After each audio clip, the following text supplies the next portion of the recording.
Hello, my most awesome project managers. Those of you who are getting ready for this exam that we call the PMP exam, I hope you're doing well. It's been a while that we connected, or maybe it's been a few days. It really depends on where last you saw me. But I hope you're doing well. Today is accountability day. I am majorly concerned with those of you who are taking the exam in the next 1 month. How has your studying been progressing? I want to ask you a very important question. Have you fixed your exam date? Have you studied all of the people domain? Have you studied all of the process domain? Have you studied all of the business domain? If the answer is, Phil, I'm still working on this, I actually need you to be done 2 weeks to your exam so you give yourself some buffer time. What do we call buffer time in risk management? A contingency reserve.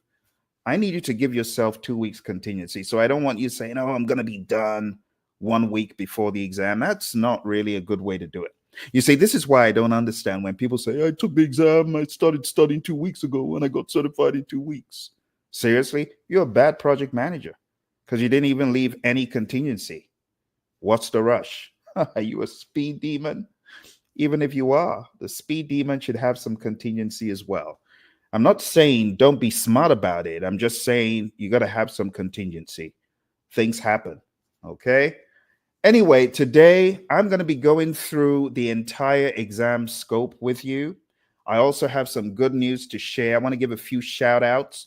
So let me give a shout out, first of all, to one of my students who had been studying using the immersion program. Her name is Cindy Becerra, and Cindy got certified about a week ago, aced the exam, and Cindy was very kind to give some feedback. I want to share the feedback that I got from Cindy. So Cindy's advice for the exam is do not overstudy.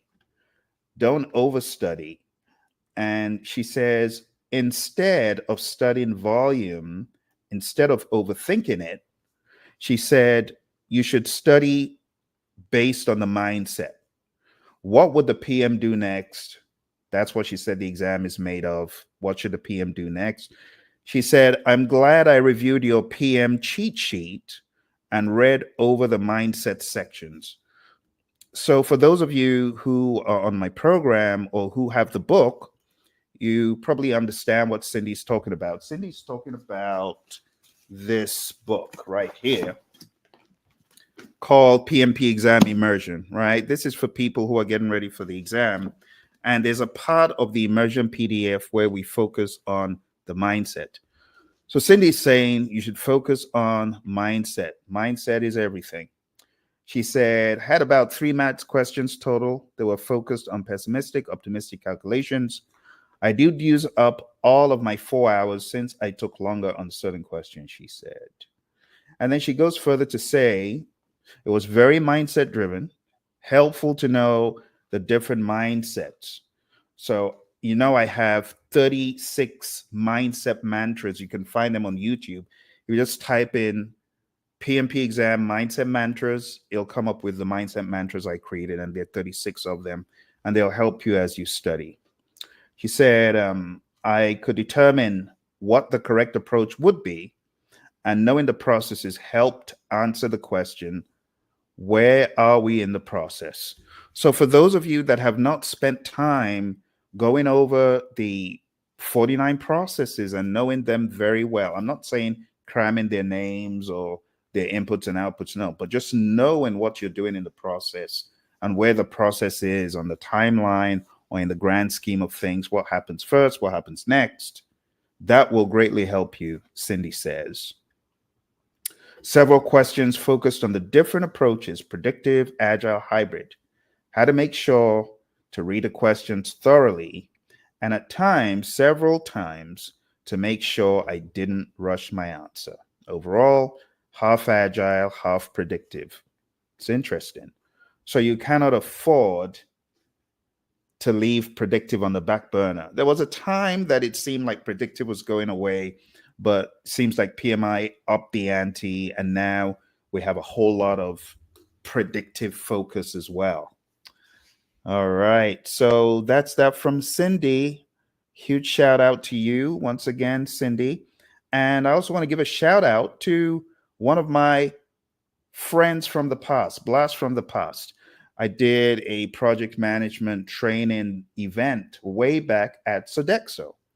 And one of my friends in the class, Michelle Carswell, all of a sudden pops up on LinkedIn, and Michelle is a PMP.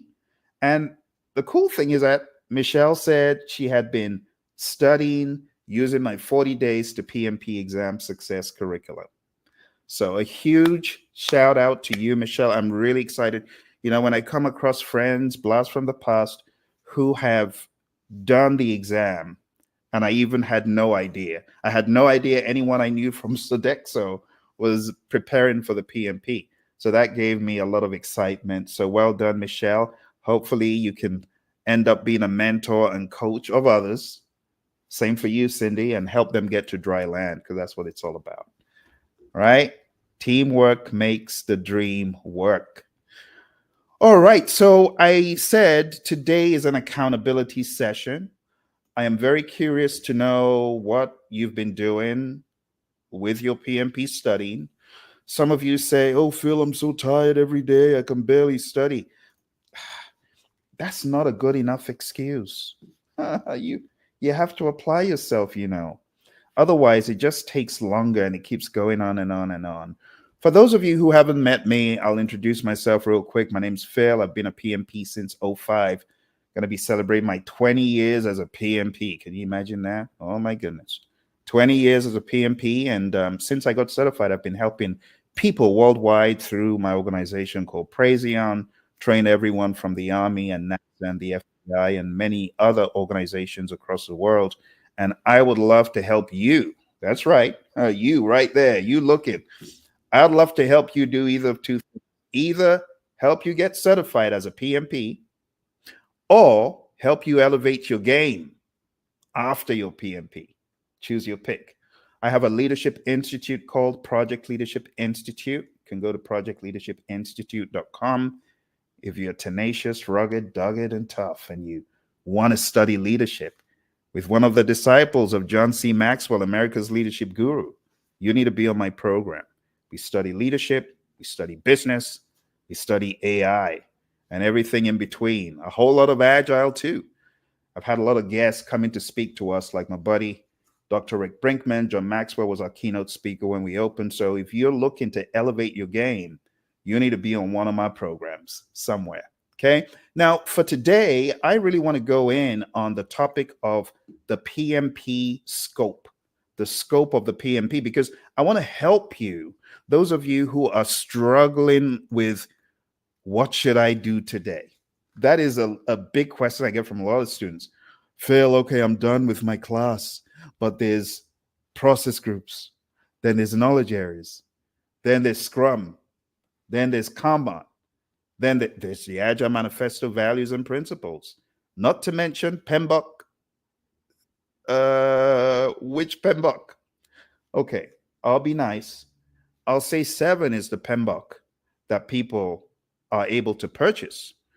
But the PMBOK, the real, the real PMBOK, when you talk about the culture of the PMI, ain't nobody talking about 7. People talking about 6 and 5 and 4. Now, I'm not saying those 5, 4, 3, 2, 1 are still current. They're not current anymore, but 6 is still relevant. Now, you cannot find a 6th edition to buy. It's out of publication because people would have still been buying it. That thing is valuable. That thing is, I mean, I've got my copy, but I won't go there today. But I'll just say Process Groups, a Practice Guide is in print, and it has a lot of stuff from the 6th edition. And honestly, in a lot of organizations that I train till today, guess which edition they are keen on studying? Put it in the chat. I ain't going to say. But anyway, right now we're going into the enormity of the exam. I like showing newbies this because it helps newbies understand the scope of what they're going to be getting into. Those of you who are joining me on Saturday, it's actually coming up pretty quick. On Saturday, we have the Project Management Masterclass. And I would love for you to attend my next masterclass. Those of you who are like, oh, I need help. One of my students would see me on YouTube. Her name's Michelle, not the Michelle I just spoke about, but Michelle Bond. She'll see me and she'll say, I need him to start from the beginning. So what did Michelle do? Michelle ended up joining my course for the PMP, got certified about 3 years ago. My goodness, Michelle, 3 years ago. And ended up joining my Leadership Institute. But the real funny thing is she's like, I need him to start all over again. So if you're like one of those people who just sees me midstream on YouTube or Facebook or Instagram, and you're like, I need him to start all over again, then you need to be in my training. Okay? Come to my training and I'll help you understand. But for now, I want to show you the enormity of the exam, and I also want to put it in perspective so that you won't feel overwhelmed. Are you ready? Let's go in. Let's go in on this stuff. Okay. If you're getting ready for the PMP exam, there are a number of things you should understand. And number one is PMI's rules of the game. This is in the PMI Code of Ethics and Professional Conduct. That's right. The PMI Code of Ethics and Professional Conduct is what you sign when you're applying for the exam to say, hey, PMI, I've read the rules. I know there ain't no cheating allowed. I know I need to behave myself. I know I need to tell the truth. I shouldn't say, I'm aspiring to be honest. No, I should be honest. So the PMI Code of Ethics has the rules of the game. Second thing you need to know for your exam, and this is huge, is agile. You got to be agile in life and in knowledge for the exam. So to really firm up your agile, you must be all over the Agile Manifesto values and principles. You also should have read the Agile Practice Guide. You also should have read about servant leadership, agile practices. What is a team charter? Not the version in the Agile, no, not the version in the PMBOK guide, the version in the Agile Practice Guide. Because remember, there's a difference between a charter in the world of predictive and what it might contain versus a charter in the world of Agile and what it contains, like definition of done, definition of ready, cadence, and so on. Contract types is also talked about on this exam. From an Agile perspective, you got to know how that works. And then the knowledge areas. That's right. The knowledge areas from an Agile perspective. That sounds very curveballish, but I want to help those of you who don't know what knowledge areas are. I'm going to put something in the chat to help you. So let me go on down to my LinkedIn. Those of you on LinkedIn, please go to this link to download a chart that I have for you on the knowledge areas. Hopefully, we'll be able to talk about this later as well. But I'm just going to go ahead and put it in the chat. So here we go. This is a really helpful chart for anyone that has not studied the knowledge areas. Anyone who hasn't studied the knowledge areas, take a look at the link that I just shared and go onto LinkedIn, download it, and it's going to be very helpful in summarizing the knowledge areas. Okay, if we have enough time, we'll talk about knowledge areas today. All right, the other big thing you need to know for your exam is Scrum. So Scrum is an agile framework. It's the most popular agile framework used in the world today. Definitely something you need to know for your PMP exam. And those of you taking the CAPM exam, it's also important that you understand all these things I'm talking about. It's just that the questions are written differently, but a lot of the subject matter intersects. You got to understand your 353 of Scrum, Scrum Master, Product Owner, Developers, who are they, what do they do, the product backlog, the sprint backlog, the incremental, the PSI.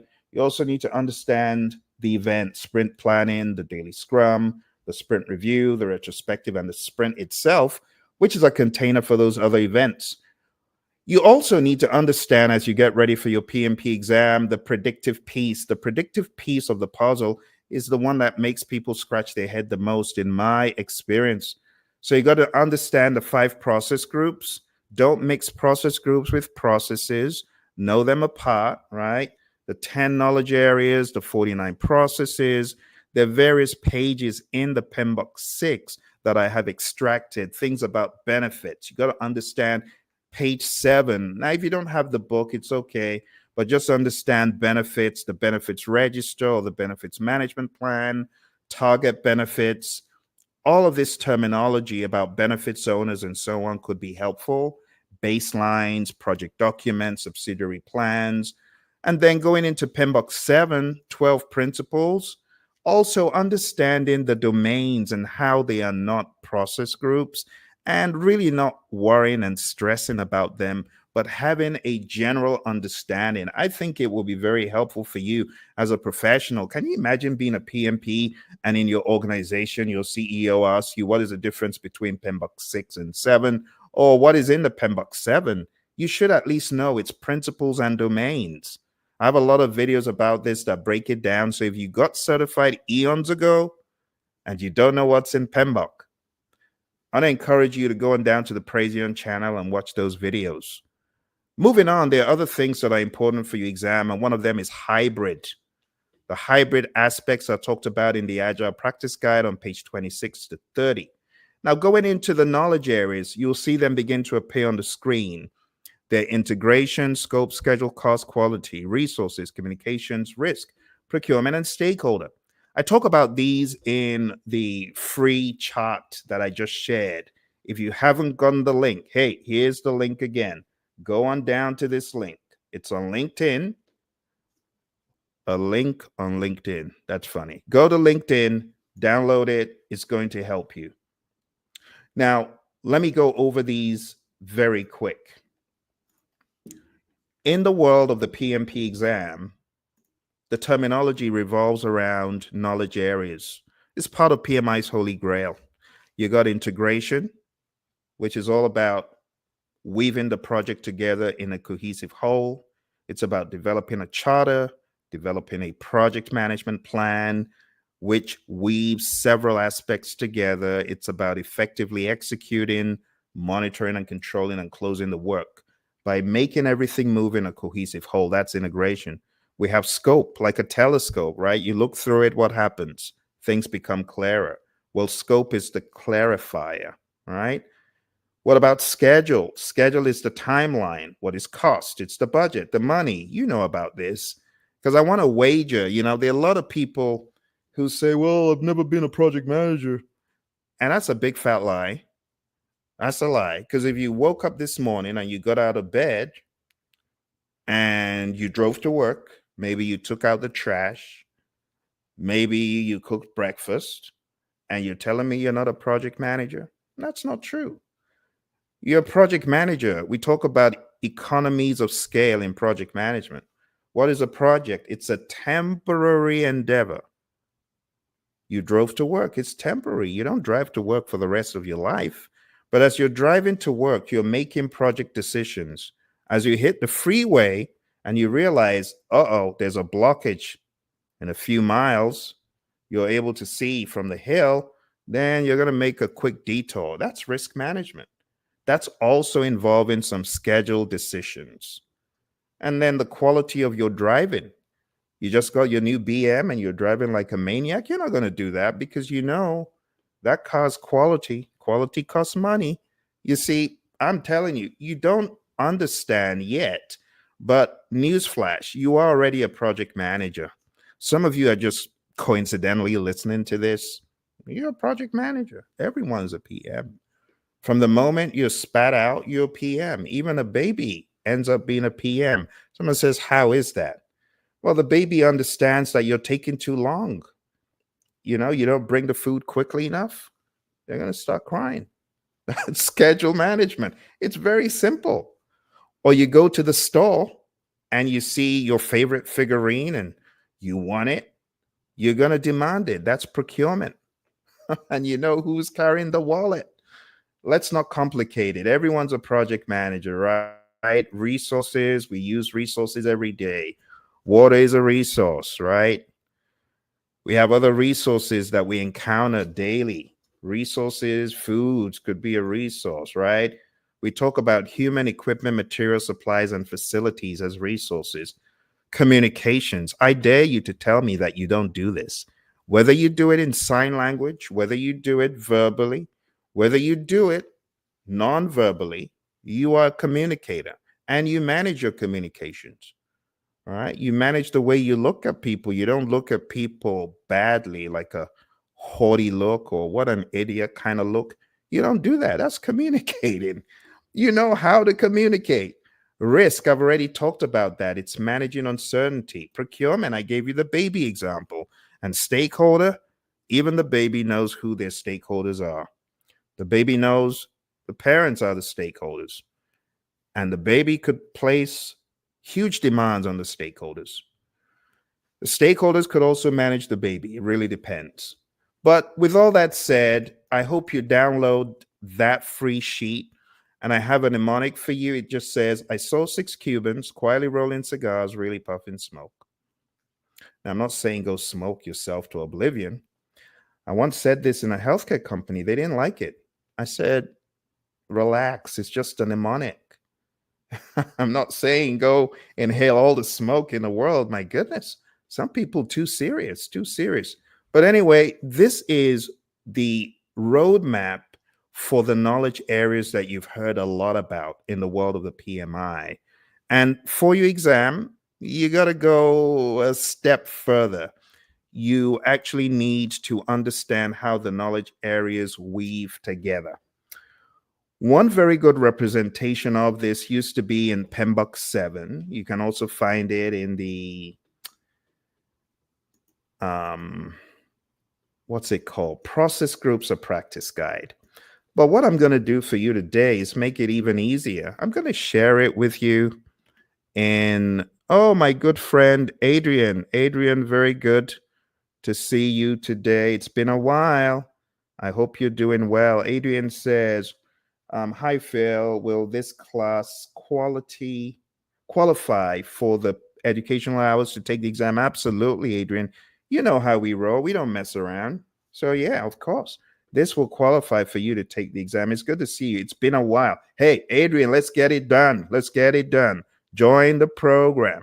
Let's kill this thing once and for all. This annoying little gremlin that pops up. This exam, we got to take it out this time. But for those of you on the call, I want to help you understand how to map out these process groups and knowledge areas. So I'm going to share with you in the chat a sheet from UCLA, which I know UCLA, you got this from PMBOK 6, but it's okay. But I put the link in the chat and I'm going to go over it with you really quick. All right, so let's go over the 49 process sheet. I know you've seen this thing before, right? Again, it's from UCLA. You can see the link there at the top. And all PMI is saying is there's 5 process groups in project management. The mnemonic is I prefer eating mangoes chilled, initiating, planning, executing, monitoring, and controlling and closing. And on the left is the mnemonic. I saw 6 Cubans quietly rolling cigars, really puffing smoke.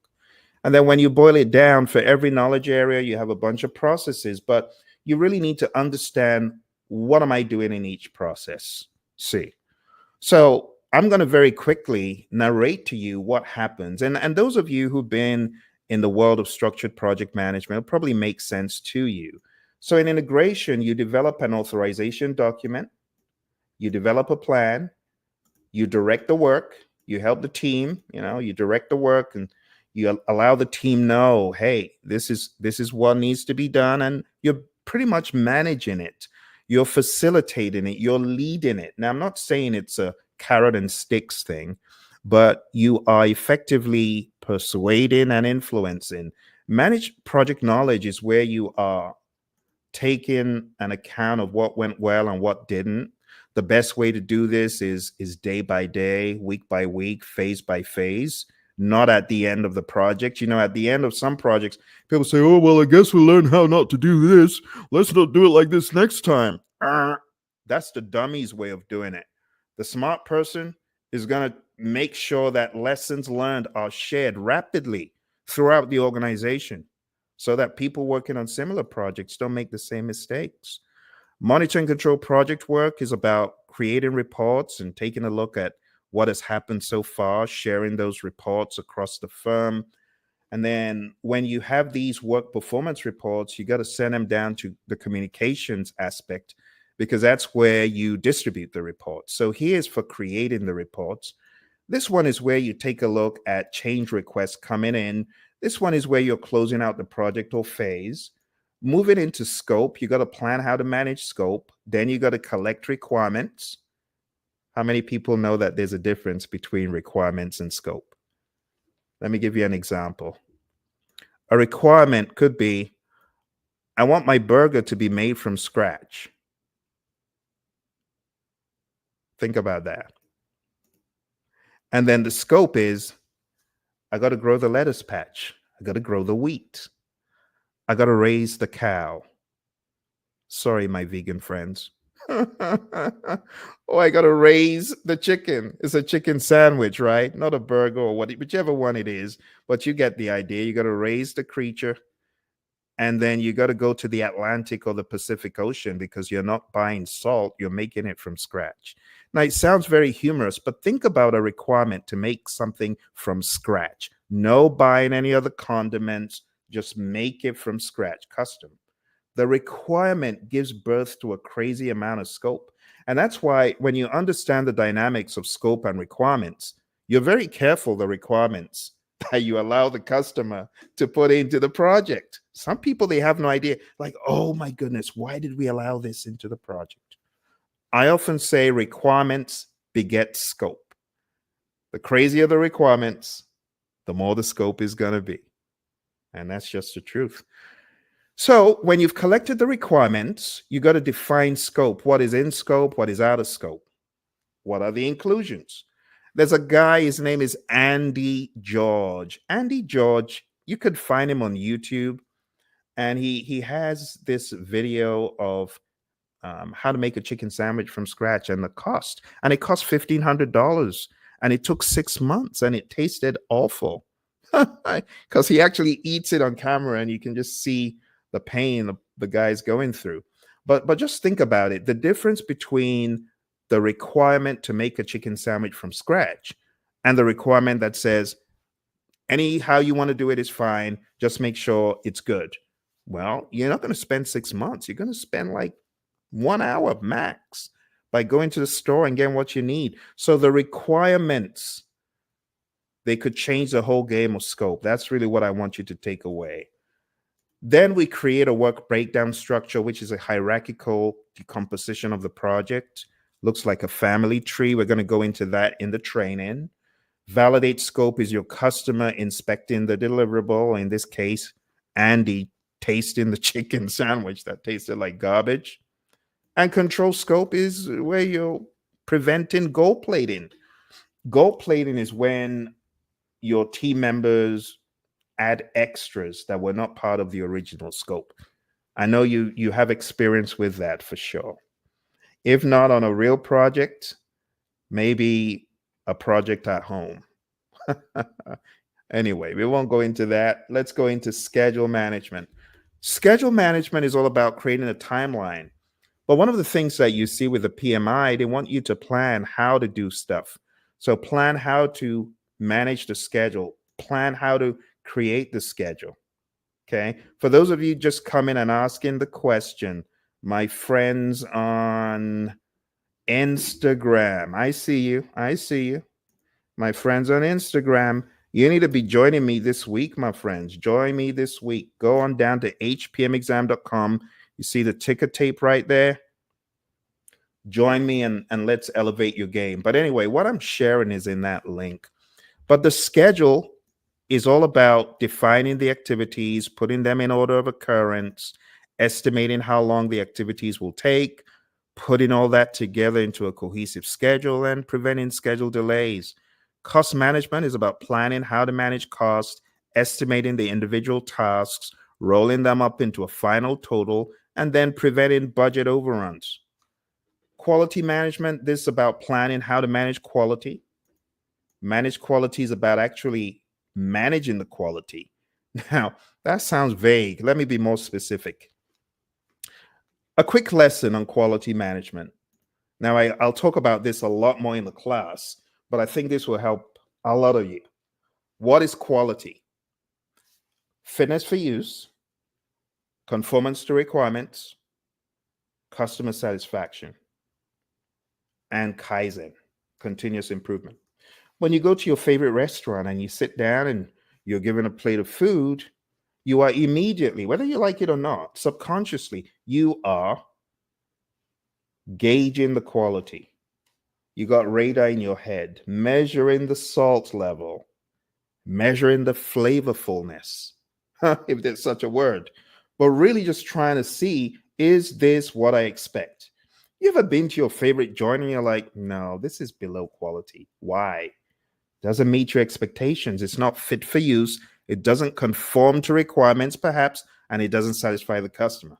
You ever seen someone who said, well, we did a really nice job, but the customer is so ungrateful? My friend, in this world of PMP, if it doesn't satisfy the customer, failure, project failed. You see why the job of a PM is so difficult, because you got to balance that fine line, and you got to do everything possible to ensure your customer is satisfied. Because in PMI's world, the customer ain't satisfied. It doesn't matter how highly your boss thinks or how highly you think. If your customer says it ain't cool, it ain't cool. So in the world of PMI, when we talk about quality, we're talking about fitness for use, conformance to requirements, customer satisfaction, and Kaizen. We're thinking about change for the better. We're thinking about sustaining any quality initiatives. And it's so important, my friends. Okay, for those of you coming, we're going through the 4-9 process really rapidly. It never gets old. And it's one of the areas people say, it's a beast. It's eating me alive. Help. So I came on today to help you.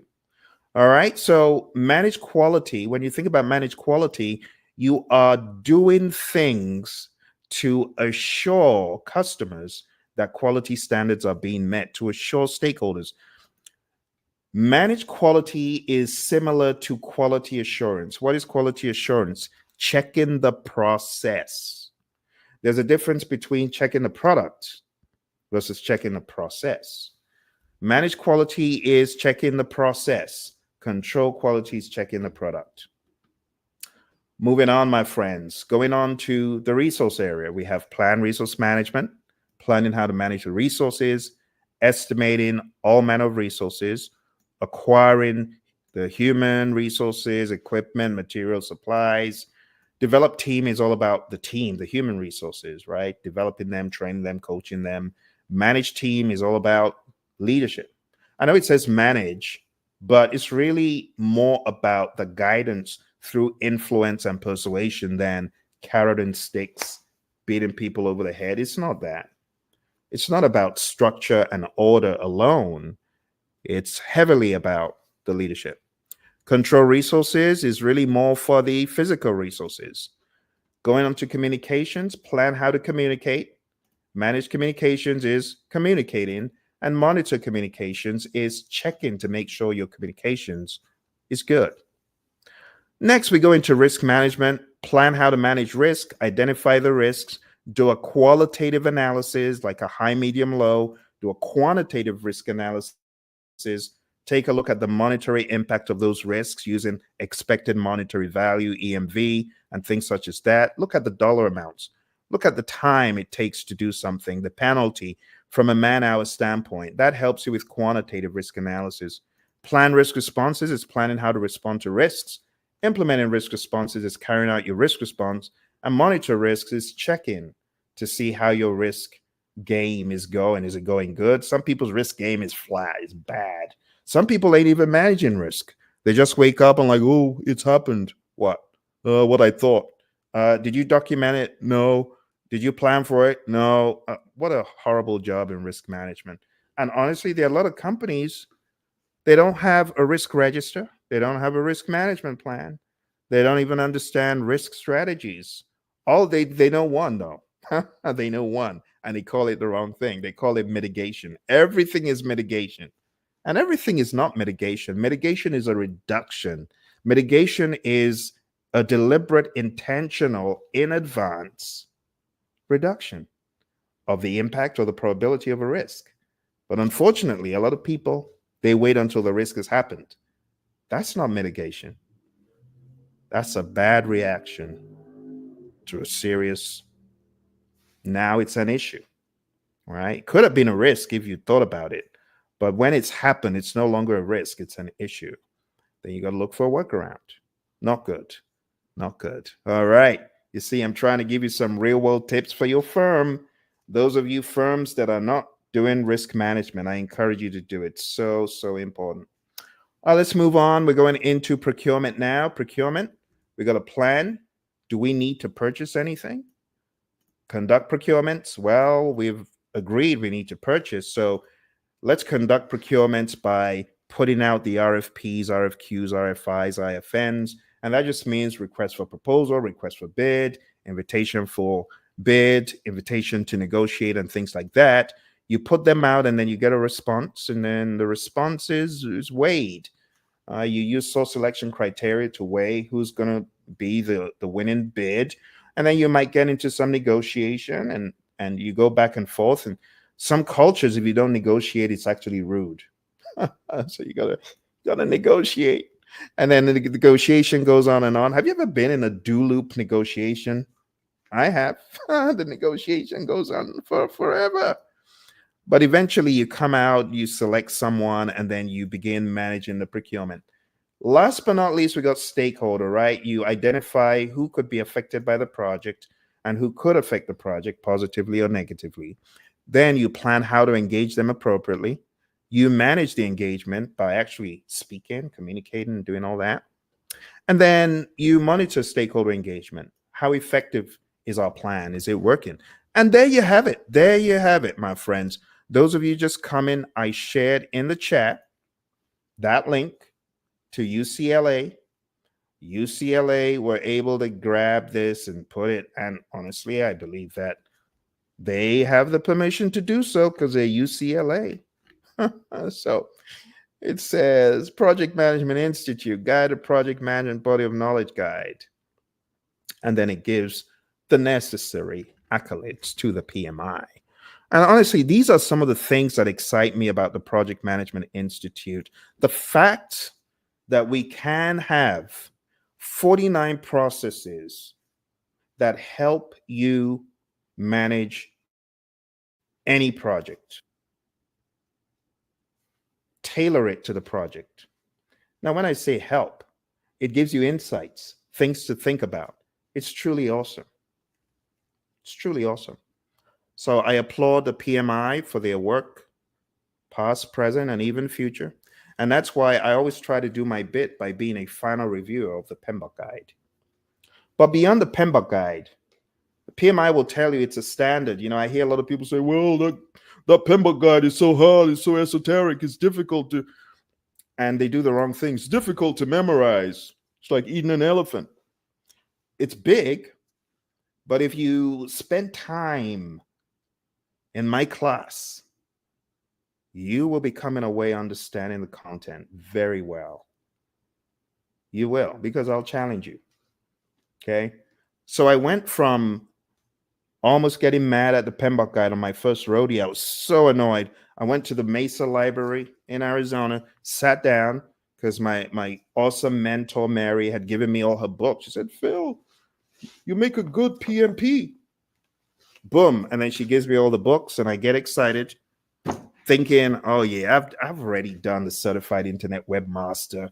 I've done 3 of those certs. You know, a little bit of Flash and Dreamweaver. That was back in the day. I'd done those exams. Those were my first professional exams, you know, exams on the web and being a webmaster and web developer. So I thought, how hard can it be?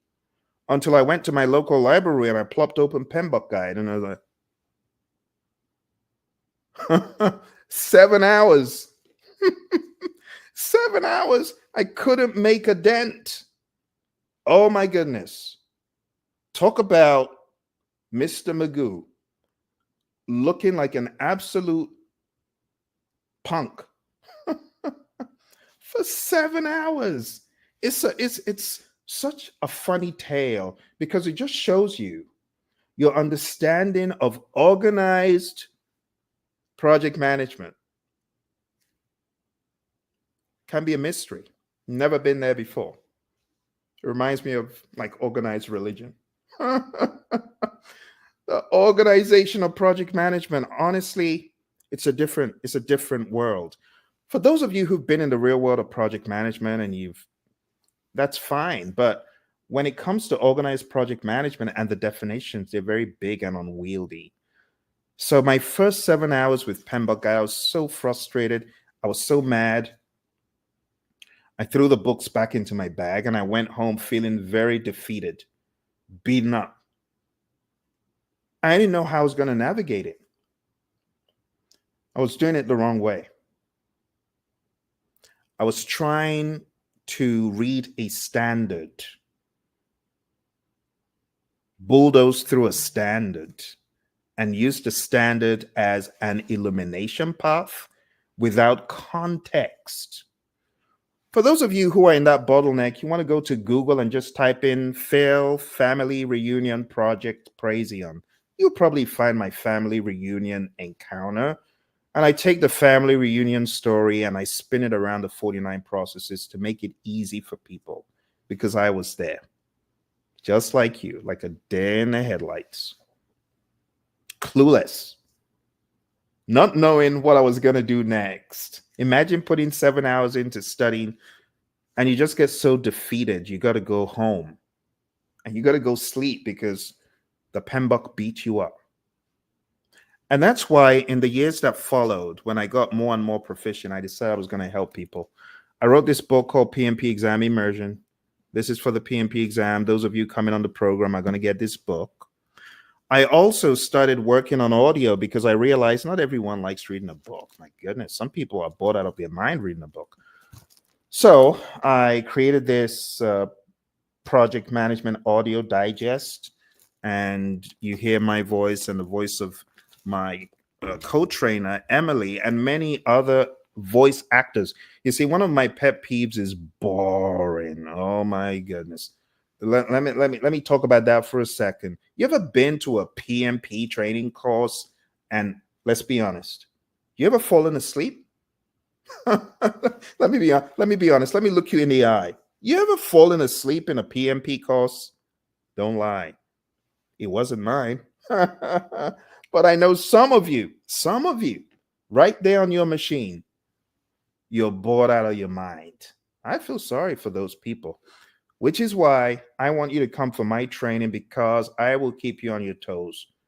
It's interactive. It's engaging. It's not one of those where you and adjust yourself. And no matter how hard you try, you're not enough. Not my class. Which is why I create interesting materials like this, audio. I have voice actors, voice talents, whole drama productions in this. And you're going to get this as part of my training program. 20 hours of audio. 20 hours. 20 hours. And we ain't talking about just like AI blabbing away at you. No, this is your buddy Phil and a cast of actors acting out PMBOK. You're also going to get this. It's called Project Management Essentials. That is for the predictive piece. And you're also going to get this one. It's called Agile Principle Run and Cut. I wrote this with my Agile coach, my buddy Roy, who you will also encounter in the course in video. And perhaps, who knows, maybe you might encounter him live one of these days. It really depends. But if you are looking for a training program that is not boring you out of your mind, or, PMP is so hard for you like it was for me, my first 7 hours, absolute disaster. Going down to the link, you see the ticker tape below, PMP stuff, hpmexam.com. Go sign up for the program, because not only will you have a vehicle to get certified, you also have a friend for life who will be there to help you traverse life after the PMP. PMP is great. It's the beginning. After you get certified, there's another world out there. But we'll talk about that when you get there. For now, why don't we go back to our initial discussion, because I'm just touching the tip of the iceberg. We have a few more things to discuss. If you remember, I showed you that big old map, right? But beyond the map, we need to touch on a few other things. And I can appreciate the fact that some of you are either at lunch, or you just got back from lunch, or you're on a conference call. You're like, Phil, why you go live during my conference call? I can't be on the call. I know, I understand. We're going to get done here very shortly. So I gave you a very good breakdown of the world of predictive, but I don't want you to leave without giving you some illustration and some understanding about agile. Okay. So let's jump into the discussion about the exam, and then I will get into some agile musings with you. And those of you who are watching live, it's always a great opportunity for you to ask me questions. So if you're watching live July 30th, you need to ask questions. Take advantage of it, okay? Let's jump into the next section of our study.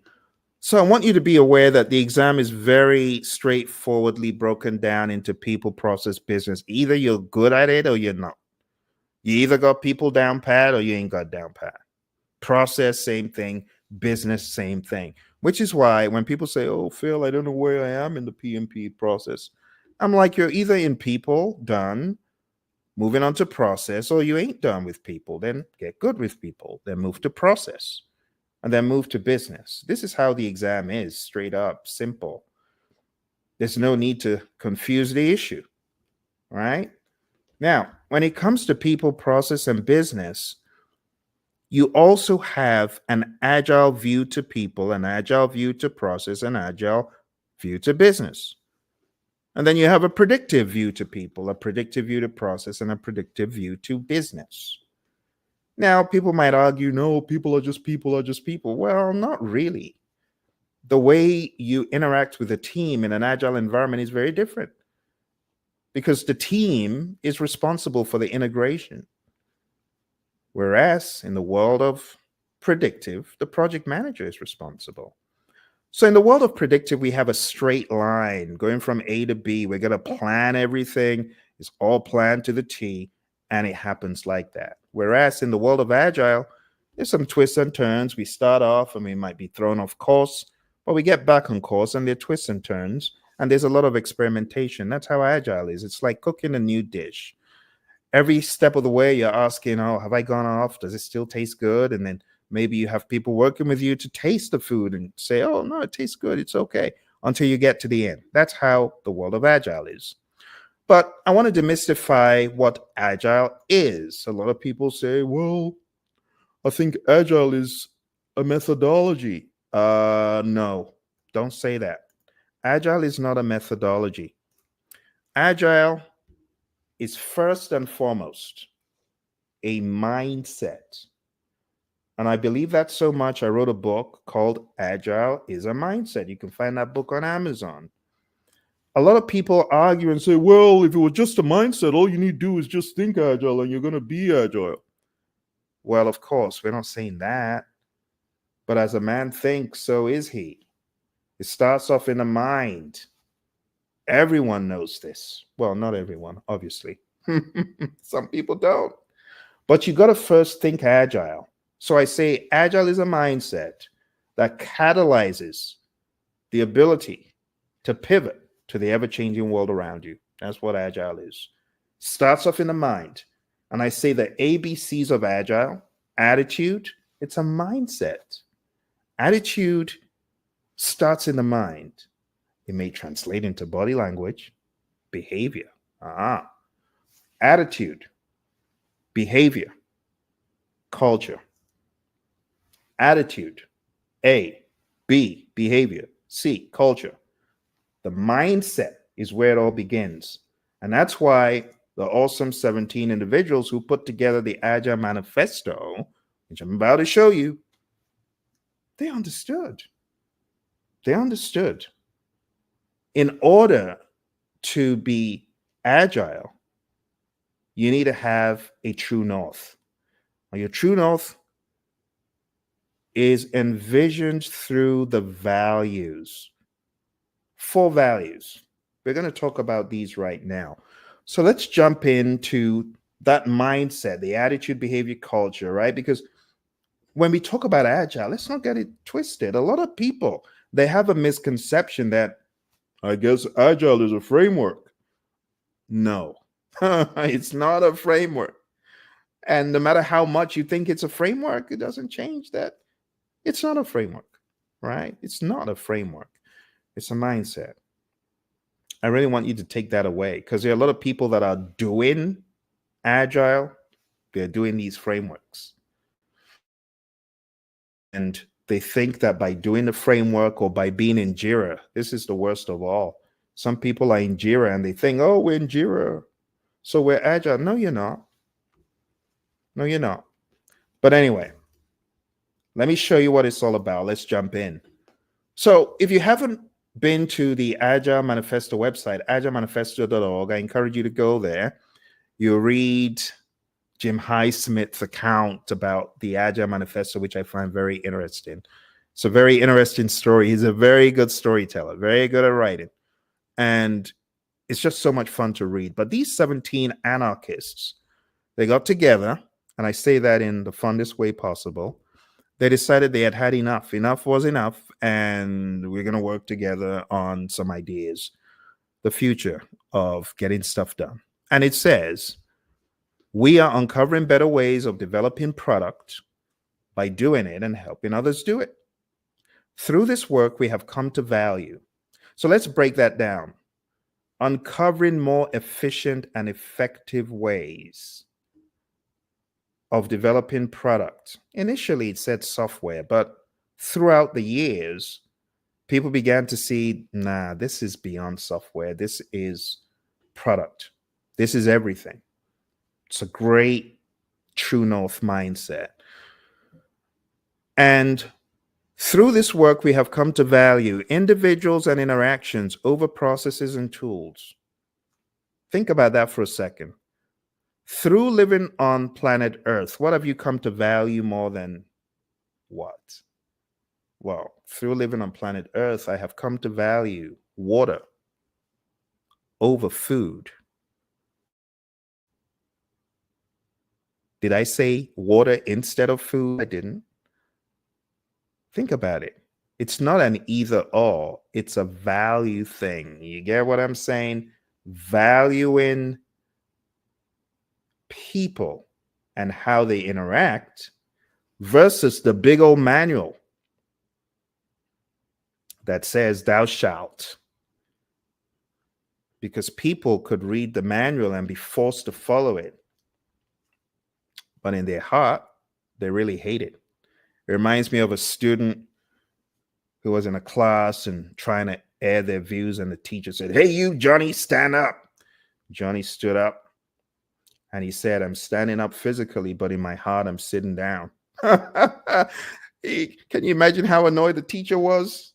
But it just goes to show you that in this world of agile, we need to value people and their interactions. And that's what your exam is based on. Understanding the psychology of teams. You don't beat people over the head with a stick. You don't be a Theory X manager. You don't be full on lower right quadrant of the Hersey Blanchard model every single day in every situation. It ain't going to work. So we have come to value individuals and interactions over processes and tools. It sounds like a wise person. Working product over comprehensive documentation. We're valuing having a working product more than comprehensive documentation. We did not in any way say documentation is bad, as alleged by a lot of agile naysayers, right? Customer collaboration over contract negotiation. We're saying we value collaborating with the customer rather than pointing to a contract, and responding to change over following a plan. We value responding to change, and you should value responding to change. What if you had an elaborate plan to drive from here to work? Midway, you hit traffic. You need to do something differently. You need to be agile. Ditch the plan, respond. That's all this is saying. Don't be a Kodak. Don't be a Polaroid. Don't be a Toys R Us. Don't be an Enron. In more ways than one. And you better not be a Blockbuster. Very soon I might add Redbox to the stack. How many red boxes do you see around you these days? Oh my goodness. So you got to be agile. You got to pivot to the ever-changing market around you, the ever-changing circumstances around you. Let's move on. Going into the Agile Manifesto principles, your 12 principles. I'm going to break these down very succinctly by giving you my high-level interpretation. Number one, be obsessed with the customer, right? Deliver value to them early. Number two, welcome changes even late. It could help the customer. Number three, deliver working product frequently. Get your customers engaged, the sooner the better, and get value into their hands. Number four, work together daily for the greater good of the firm and of the project. Number five, build projects around motivated individuals. It's common sense. So get the right people on the bus. In the words of my mentor, John Maxwell, you got to get the right people on the bus, and you got to get them in the right seats on the bus. And trust them to get the job done. Don't micromanage them, right? Number six, wherever possible, where it is appropriate, face-to-face conversation gives a higher level of engagement, value, and clarity under most circumstances. Now, it may not be efficient to fly all the way from New York to come see your buddy Phil, but maybe it is, depending on the stakes. And that one, number six, is the one that I've got the most consternation from a lot of current day workers. They're like, Phil, I don't agree. Because one of the things I do in my class is I ask my students to critique this. And I get a lot of critiques about number six. We can use Zoom. Or they tell me in order to effectively swarm, they need to be geographically dispersed because they need to be on different machines. So that's interesting. Swarming is actually a term in Agile, by the way. But working product is a primary measure of progress. In the world of Agile, we measure by, are you done? Not what percent complete are you? No, that's predictive. You see what I'm saying? Number 8, Agile processes promote sustainable development. Don't kill the team. Work at a constant pace, but not at a breakneck pace. Number 9, continuous attention to technical excellence and good design enhances agility. Number 10, keep it simple. Keep it simple, sir. Keep it simple, sister. Keep it simple, students. Number 11, the best architectures, requirements, and designs are from self-organizing teams. And number 12, at regular intervals, check to see how you could improve the process. All right. And those are the 12 Agile Manifesto principles. Again, something that you should be aware of for your exam. So for those of you who are just coming, I am going over accountability. That's number 1. If you are my student, I want you to chat into me how your studying is going, what you have accomplished in the past week. and what you intend accomplishing this week. It's like an agile daily stand up, if you will. I'm also curious to know how your studying is going, if you just got on the bandwagon, because there's so many things. I shared my experience. The first 7 hours with PMBOK were horrendous. So if you are looking to get certified and you need help and assistance, you need to go on down to that ticker tape, because this week I'm starting an 8-week program. 8 weeks. So I ain't fixing to rush anyone. The crazy, oh, you can get certified in 2 weeks. You can get certified in a day. I ain't into all that. I'm all about solidly understanding the content so that when you're done with the class, you show up for your best project management experience ever. I'm not about cramming, I'm about absorbing the content and the ideologies from an agile perspective, from a predictive perspective, from a hybrid perspective. And that's why I'm inviting you, that's right, you who's watching, I'm inviting you to join my 8-week project management masterclass for the PMP exam. All you need to do is go on down to hpmexam.com. And when you go to hpmexam.com, you'll find the opportunity. But in the next few days, the class will start. I want you to be prepared. So why don't you join right now so that we can begin some dialogue and so that I can help you navigate the terrain. All right, my friends on Instagram, my friends on YouTube, on Facebook, thank you very much for joining me. Remember, all the links that I've shared, they will lead you to assets that can help you in your PMP game right there. Okay. And if you have any questions, feel free to put them in the comments below. We got a question from our friend earlier about the credits for this course. Yeah, you get 35 PDUs because it's an 8-week program. And there's also a lot of online quizzes, tests, mock exams that you will be carrying out every step of the way. Okay. Thank you, my friends. A shout out to those of you on the PMP exam radio show who come through on that platform, on Spotify, on Apple, on Amazon, wherever you might be listening to me from. Thank you for joining. I just want to make it very clear the website one more time. So it's hpmexam.com. Let's go over there and I'll just talk a little bit about the program so that you understand what is in store. There's so many awesome opportunities in this program to learn all that you've heard about but never really had a coach to take you through. This will be an opportunity for handholding, and for some of you who are already PMPs but you don't really understand the content, you are also able to join. You'll get PDUs, 35 PDUs. If you join the program, and you'll be able to learn everything from scratch, and you'll be able to sit in as a mentor. Just truly awesome. But anyway, hpmexam.com, it's starting on the 3rd. If you're watching this after the fact, always go to hpmexam.com because you'll be able to see when the latest and greatest training is. Some of the things you're going to get from this training session, like I said, you're also going to get a lifetime access to our PMP course. You'll also get training on life after the PMP exam. You will be in a session with me for 8 weeks learning.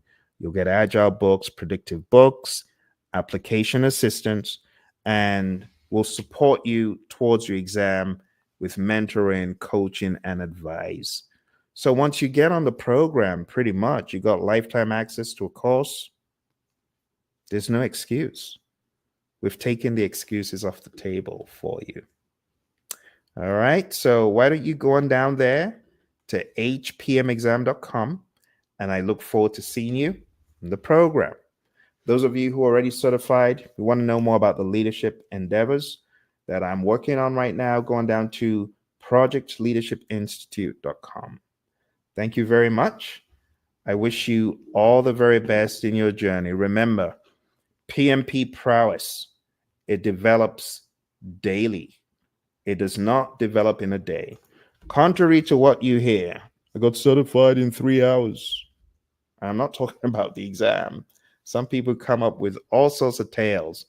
And while I don't say people aren't telling the truth, I just say not everyone is the same. You cannot measure your performance with someone else because you don't know. Those people, maybe in the real world, they truly have a ton of experience using PMBOK guide processes in their daily work.